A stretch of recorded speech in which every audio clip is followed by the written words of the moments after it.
ರಾಮಲಲ್ಲಾ ಪ್ರಾಣ ಪ್ರತಿಷ್ಠಾಪನೆಗೆ 96 ವರ್ಷದ ಕರಸೇವಕಿಗೆ ಆಹ್ವಾನ. ಈ ಹಿರಿಯ ಜೀವ ನಿಜಕ್ಕೂ ಯಾರು ಗೊತ್ತಾ? ರಾಮ ಮಂದಿರ ಪ್ರಾಣ ಪ್ರತಿಷ್ಠಾಪನೆಯ ಸಮಯ ಜನವರಿ 22ನೇ ತಾರೀಕು ಬರ್ತಾ ಇದೆ. ಇದು ಎಲ್ಲರಿಗೂ ಗೊತ್ತಿರುವಂತಹ ವಿಚಾರವಾಗಿದೆ. ಪ್ರಾಣ ಪ್ರತಿಷ್ಠಾಪನೆಯ ಸಮಯದಲ್ಲಿ ಹಲವಾರು ಗಣ್ಯ ವ್ಯಕ್ತಿಗಳಿಗೆ ಆಹ್ವಾನವನ್ನ ನೀಡಿದೆ ರಾಮ ಮಂದಿರದ ಟ್ರಸ್ಟ್. ಎಲ್ಲೊಬ್ಬರಿಗೆ ಆಹ್ವಾನವನ್ನ ನೀಡಿದೆ. ಅವರಿಗೆ 96 ವರ್ಷ. 1990ರಲ್ಲಿ ಅವರಿಗೆ 63 ವರ್ಷ ವಯಸ್ಸಾಗಿತ್ತಂತೆ. ಆಗ ಅವರು ಕರಸೇವಕಿಯಾಗಿ ಕೆಲಸವನ್ನ ಮಾಡಿದ್ದಾರಂತೆ. ಅವರ ಅನುಭವವನ್ನ ಅವರು ಹಂಚಿಕೊಂಡಿದ್ದಾರೆ. ಹಾಗಾದ್ರೆ ಏನದು ಸ್ಟೋರಿ ಅಂತೀರಾ? ಇಲ್ಲಿದೆ ನೋಡಿ. 1990ರ ದಶಕದಲ್ಲಿ ಶ್ರೀರಾಮ ಮಂದಿರದ ಚಳುವಳಿಯಲ್ಲಿ ಸಕ್ರಿಯವಾಗಿ ಪಾಲ್ಗೊಂಡಿದ್ದ 96ರ ಹರೆಯ ಕರಸೇವಕಿಗೆ ಜನವರಿ 22ರಂದು ರಾಮಲಲ್ಲಾ ಪ್ರತಿಷ್ಠಾಪನೆ ಕಾರ್ಯಕ್ರಮದಲ್ಲಿ ಪಾಲ್ಗೊಳ್ಳುವಂತೆ ಆಮಂತ್ರಣವನ್ನ ನೀಡಲಾಗಿದೆ. ಮಹಾರಾಷ್ಟ್ರದ ನಿವಾಸಿಯಾಗಿರುವ ಶಾಲಿನಿ ದಭೀರ್ ಅವರಿಗೆ 96 ವರ್ಷ. ಅವರಿಗೆ ಮಂತ್ರಾಕ್ಷತೆಯನ್ನ ನೀಡಿ ಭಗವಾನ್ ರಾಮನ ಪ್ರತಿಷ್ಠಾಪನಾ ಕಾರ್ಯಕ್ರಮದಲ್ಲಿ ಪಾಲ್ಗೊಳ್ಳುವಂತೆ ವಿಶೇಷವಾಗಿ ಆಹ್ವಾನ ನೀಡಲಾಗಿದೆ. ಈ ಸಮಯದಲ್ಲಿ ರಾಮ ಮಂದಿರದ ಹೋರಾಟದಲ್ಲಿ ಪಾಲ್ಗೊಂಡಿದ್ದ ದಿನಗಳ ಬಗ್ಗೆ ಅವರು ಮೆಲುಕನ್ನ ಹಾಕಿದ್ದಾರೆ. ಹಾಗಾದ್ರೆ 1990ರ ದಶಕದಲ್ಲಿ ಏನಾಗಿತ್ತು ಗೊತ್ತಾ? ಅವರು ಹೇಳ್ತಾರೆ, ನಾನು 63 ವರ್ಷದವಳಿಯಾಗಿದ್ದಾಗ ಈ ಹೋರಾಟಕ್ಕೆ ಧುಮುಕಿದ್ದೆ. 1990 ಅಕ್ಟೋಬರ್ 30ರಂದು ಮಹಾರಾಷ್ಟ್ರದಿಂದ ಸುಮಾರು 60 ಕಿಲೋಮೀಟರ್ ದೂರ ನಡೆದುಕೊಂಡು ಹೋಗಿ ಅಯೋಧ್ಯೆಯನ್ನ ತಲುಪಿದೆ.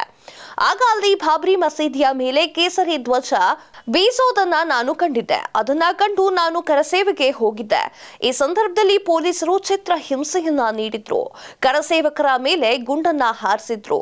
ಉತ್ತರ ಪ್ರದೇಶದ ಪೊಲೀಸರು ದಾದರ್ನಿಂದ ಮಹಿಳಾ ಕರಸೇವಕರ ಗುಂಪನ್ನ ಬಂಧಿಸಿತ್ತು. ಜೈಲಿನಲ್ಲಿ ಜಾಗ ಸಾಕಾಗದೆ ಶಾಲೆಯೊಂದರಲ್ಲಿ ಬಂಧಿಸಿ ಬೀಗವನ್ನ ಜಡಿದಿದ್ರು ಅಂತ ಕಹಿ ನೆನಪುಗಳನ್ನ ಮೆಲುಕು ಹಾಕ್ತಾ ಇದ್ರು. ಪೊಲೀಸರು ಲಾಠಿ ಚಾರ್ಜ್ ಮಾಡುವ ಜೊತೆಗೆ ಅಶ್ರುವಾಯು ಸಿಡಿಸಿದ್ರು. ಗುಂಡಿನ ದಾಳಿ ನಡೆಯುತ್ತಿರುವಾಗ ನಾನು ಸಾಯಬೇಕಾಗಿತ್ತು. ಒಂದು ಬುಲೆಟ್ ನನ್ನ ಹಿಂದೆ ಹಾದು ಹೋಗಿತ್ತು. ಆದ್ರೆ ನನ್ನ ಪಕ್ಕದಲ್ಲಿ ಕುಳಿತಿದ್ದ ವ್ಯಕ್ತಿಗೆ ತಗುಲಿ ಅವರು ಸತ್ತು ಹೋದ್ರು. ಕೊನೆಗೆ ಸತತ ಹೋರಾಟದ ಫಲವಾಗಿ ಬಾಬ್ರಿ ಮಸೀದಿಯ ಕಟ್ಟಡ ಧ್ವಂಸವಾಯಿತು. ಅಂತಹ ಸಂದರ್ಭದಲ್ಲಿ ನನಗೆ ವಿಶೇಷ ಮತ್ತು ಅಚ್ಚರಿ ಅನಿಸಿತ್ತು. ಯಾಕಂತಂದ್ರೆ ಮುಸ್ಲಿಂ ವ್ಯಕ್ತಿಯ ವರ್ತನೆ ನೋಡಿ. ಮಸೀದಿ ಧ್ವಂಸವಾಗುತ್ತಿದ್ದಂತೆ ಓರ್ವ ಮುಸ್ಲಿಂ ವ್ಯಕ್ತಿ ನನಗೆ ಸಿಹಿಯನ್ನ ತಂದುಕೊಟ್ಟ. ಈಗ ನಿಮಗೆ ಬೇಕಾಗಿದ್ದು ನೀವು ಪಡೆದುಕೊಂಡಿರಿ ಅಂತ ಸಿಹಿಯನ್ನ ನೀಡಿದ್ದ.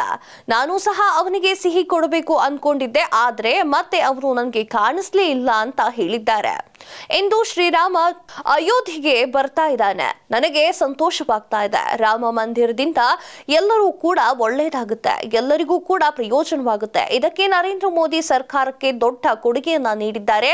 ನರೇಂದ್ರ ಮೋದಿ ಸರ್ಕಾರವನ್ನ ನೋಡಿ ನನಗೆ ಖುಷಿ ಆಗ್ತಾ ಇದೆ.